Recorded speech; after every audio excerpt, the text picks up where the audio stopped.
Well, welcome back, everybody. You have almost made it to the end of the Superyacht Summit 2025. But we have a few more really incredible speakers and panels left, so bear with us.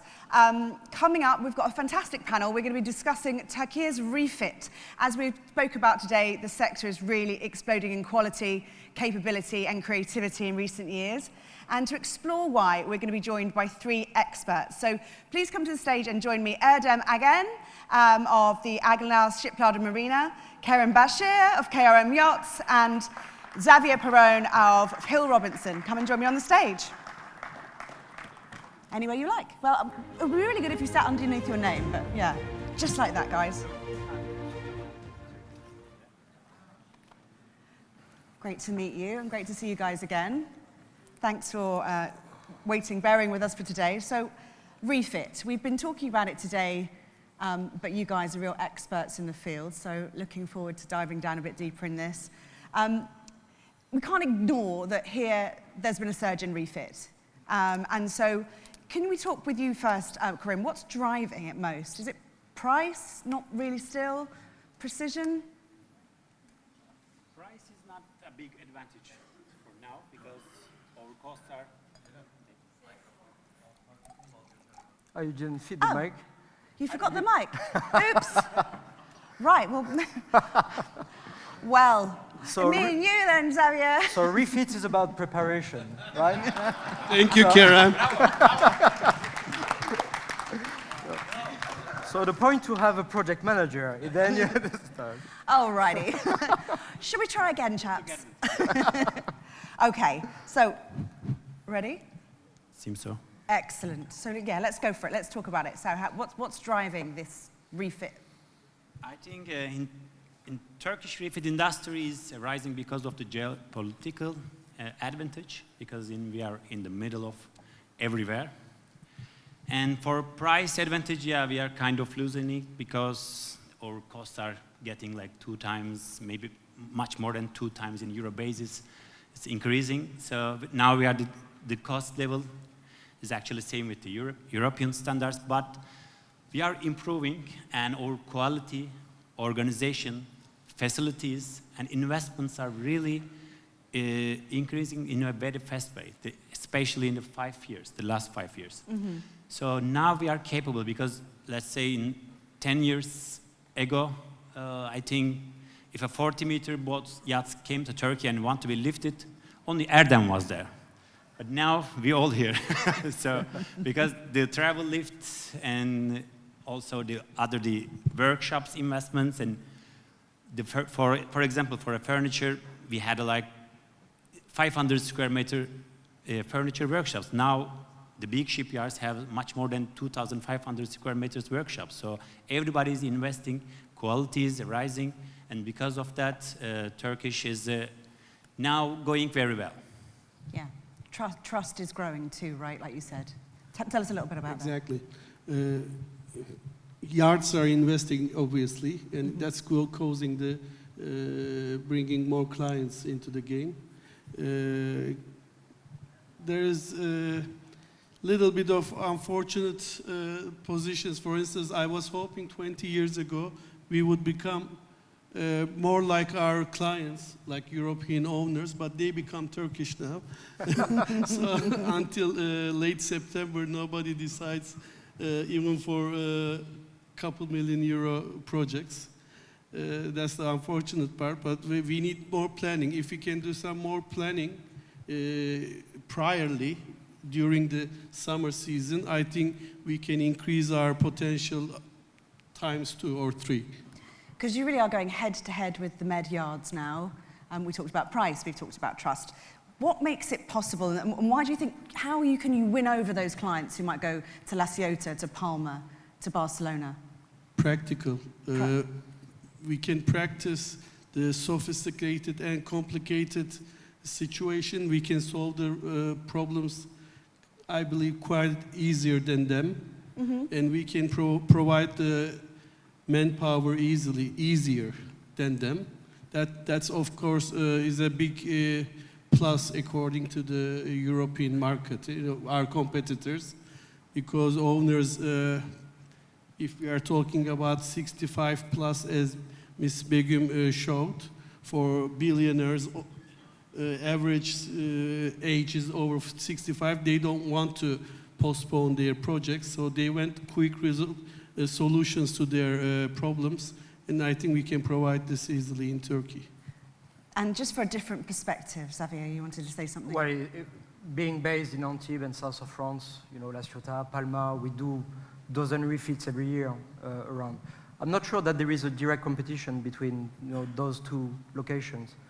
The success of Turkey right now is, I think, growing destination, having a large fleet of yachts visiting late in the season is actually the best opportunity to stay around and get you guys getting quotations, coming on board, and then planning the refit in a winter time and be already at the right destination after, you know.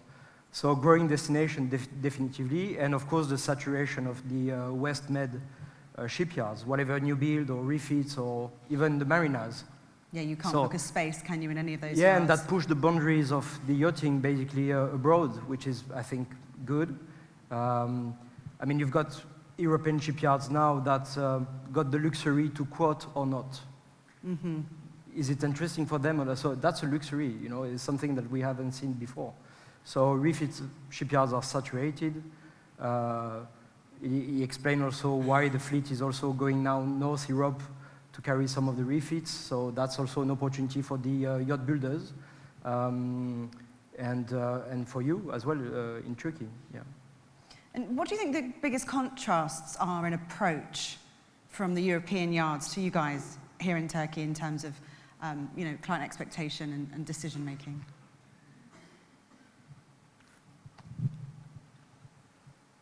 I don't know, you tell me. You're the expert. No, I mean, you know, the projects, obviously, you're dealing with projects from small to large. Like Xavier said, you know, we start choosing our clients because we can only, for us, for instance, for Aganlar, we can only provide like 20-25% of the demand. So we have to bring other peoples into play. So we are choosing our clients, and I think the Mediterranean is already booked for the next 5 years. So I don't think yards are chasing for clients. So I don't see any contrast either. Yeah, there is really not enough capable refit shipyards all around the world. The cake is very big, actually. So, but now, of course, everybody understands it, and they are improving themselves to be ready for the big refits. And in Turkey, capability is the key of our success, because we are capable and we are brave. Because now the European shipyard doesn't want to involve the complex project, because they don't want to waste time in that.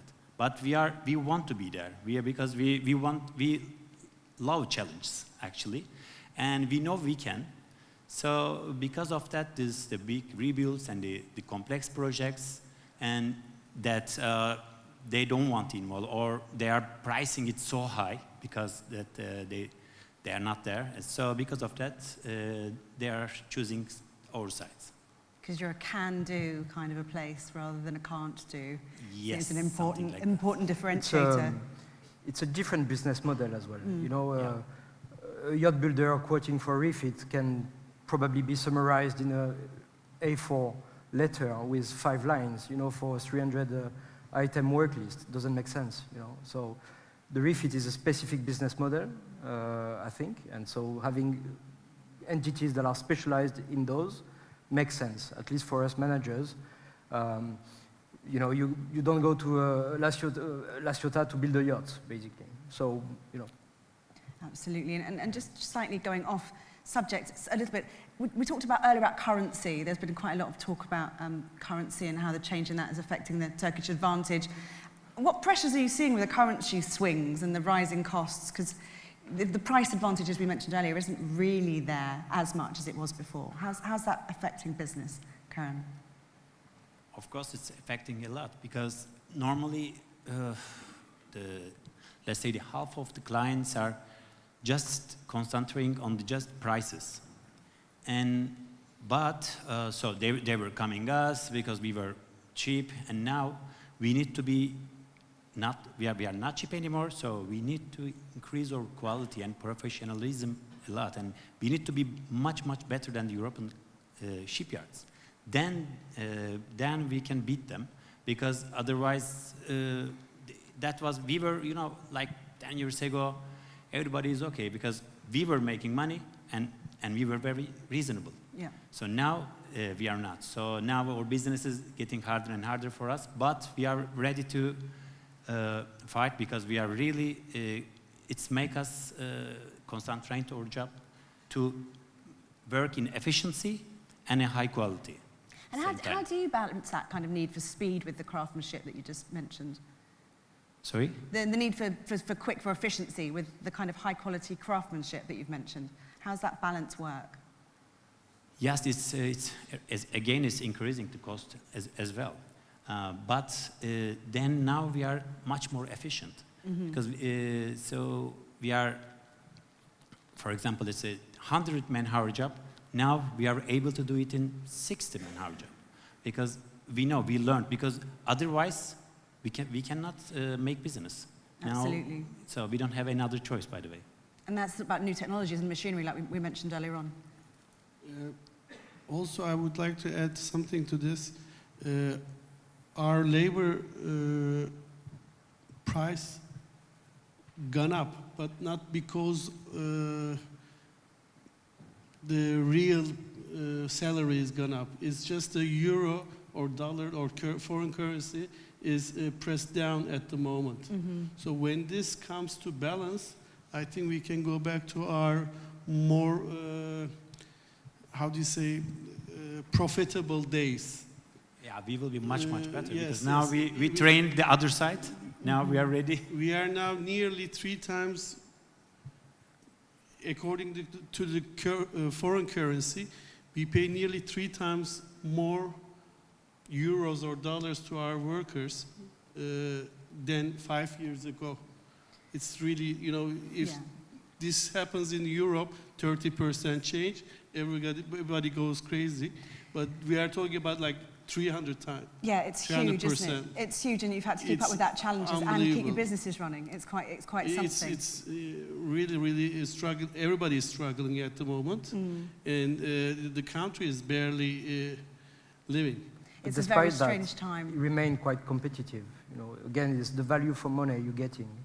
You can increase the scope of work. You can increase the level of detail on the interior, because all this, very skilled labor available. A minute ago, we were talking about this. Like in these moments, sometimes not taking too much job is better than doing too much job. Because you have to deliver. And again, there was this discussion this morning. Yeah, you can't compromise the quality. You can put your effort on negotiating 3 months delay with the owner, but there's no compromise on the quality. And this is, I think the new build fully understand that, and they understood the equation, and they deliver, very high quality, even sometimes a bit late. But that's the way to go, because you can't compromise on the quality. You can't leave a client with, unsatisfied interior or whatever. It's been a thread that's run through this entire conference, hasn't it really? The continuity of quality. Exactly, and this is crucial, Yeah. Absolutely. And are there any technologies that are helping to change the way that the Turkish refit yards are working? Anything in particular that you can note? We are developing every day, trying to bring newer technology every day. Otherwise, it's impossible to compete with the world's best yards, like in Europe and other places. You have to keep up with the technology. Now I see that also Europe is bringing some Far East workers or Eastern workers from Asia to lower the prices. And I'm wondering how it's going to cope and how it's going to change the life of Europe quality of refit. We will see it in the next couple of years. In Turkey, we don't have such an issue, so we can still provide our own labor ship. I think this is a plus for the next decades. It's absolutely key. I think without really good trades, we're all in trouble, aren't we? And I feel that in Europe especially, all the yards have difficulty finding great carpenters and, you know, holding on to fantastic electricians, etc. They're not easy to find or retain. So if you have got that workforce here, it's absolutely a competitive advantage that you do have beyond price. It's just actually the skills in numbers, which we don't have in Europe for sure. Where I am in Parma, that is a constant bugbear of the refit yards there, is they can't actually retain the staff they need to work on the projects that they're booking. So yeah, that's definitely something for Turkey as an advantage for sure. This was a good point, you know, the continuity, the quality comes from the continuity, you know, and so to keep your labor and from one project to another, to understand the standard of the company and stick to it and be trained, and that's a considerable investment, you know, for the entrepreneurs and the companies. So that's a serious matter. Absolutely, absolutely. And a training matter, of course, and I think we were talking about that earlier on, and we'll talk about training in one of our panels a bit later on. Just as we're coming to the end, because these panels seem to go very quickly today, could you guys just give us maybe one lesson that you've learned from your biggest project or your last project this year? Just one takeaway for our audience.